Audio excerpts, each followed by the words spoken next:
Sea como quieran tomarlo, son buenas noticias. Desde el Senado de la República, la Comisión del Trabajo ha acordado una ley, una iniciativa para lograr una equidad en cuanto a los salarios en los deportes profesionales entre mujeres y hombres. Y esto nos lleva directamente a pues yo creo que la única, bueno, quizá el boxeo es un deporte profesional también con las mujeres, pero la única liga en deportes de conjunto formal es la Liga MX femenil. Y esto no quiere decir, lo que ha aprobado el Senado de la República, no quiere decir que los hombres ganarán igual que las mujeres. No quiere decir tampoco que se tendrá que igualar el salario de la mejor futbolista que existe en el fútbol mexicano a nivel femenil con el salario de André Pierre Gignac, por dar un ejemplo. No, esto se establece a partir de un salario base, de un salario mínimo.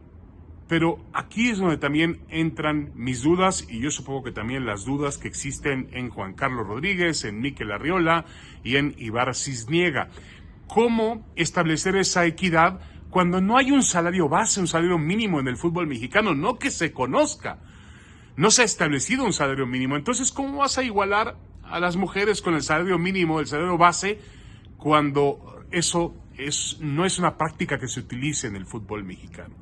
Pero el asunto es bueno, porque tiene que empujar finalmente, yo insisto, no puede pagar la Liga MX femenil, los clubes del fútbol mexicano no pueden pagarle lo mismo a los hombres y a las mujeres porque obviamente no producen lo mismo en cuanto a ventas, patrocinadores, derecho de televisión, etcétera, etcétera, etcétera.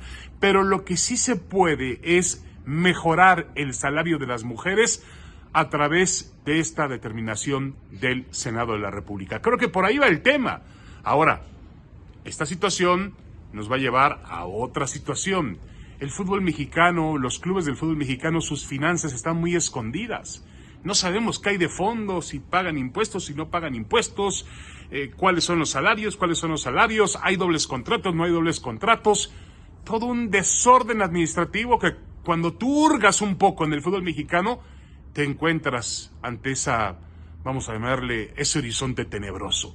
Esta situación va a conducirnos a que los clubes del fútbol mexicano establezcan un salario mínimo para los varones, perfecto, y un salario mínimo para las mujeres, porque a pesar de que la liga lleva apenas algunos años, 6 años, a pesar de que es un fenómeno nuevo, yo no creo que sea tan nuevo, pero ahora veía un documental de ViX donde se hablaba de la selección mexicana de 1971 en el Estadio Azteca jugando la final con Dinamarca ante 110,000 personas. Luego sucedieron otro tipo de factores con el fútbol femenino, pero esa es otra historia. Pero a lo que yo voy es que esta determinación lo único que va a fomentar es que las mujeres puedan ganar más dinero por jugar al fútbol. Y eso lo celebro, porque hay algunos salarios que son realmente, pues, terribles, tétricos en el fútbol mexicano. No puede una atleta profesional, porque eso es un atleta de alto rendimiento, poder vivir, alimentarse con el salario que pagan algunos clubes del fútbol mexicano, entendiendo que se ha hecho un gran esfuerzo, es que aplaudírselo a las entidades que conforman el fútbol mexicano para también tener un programa femenil, que yo creo que tampoco es, para aplaudirlo, es una obligación social que tiene el fútbol mexicano, darle los mismos derechos, las mismas oportunidades a los hombres y a las mujeres. Esta determinación es para bien, por donde se le vea, y tampoco caigamos en el sentido dramático de que el fútbol femenino va a terminarse porque los clubes no van a poder pagar sueldos. No nos vamos a confundir.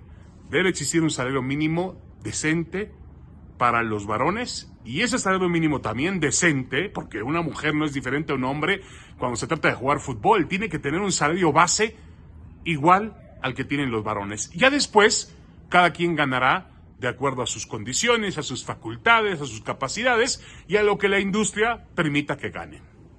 Yo lo veo como una buena noticia.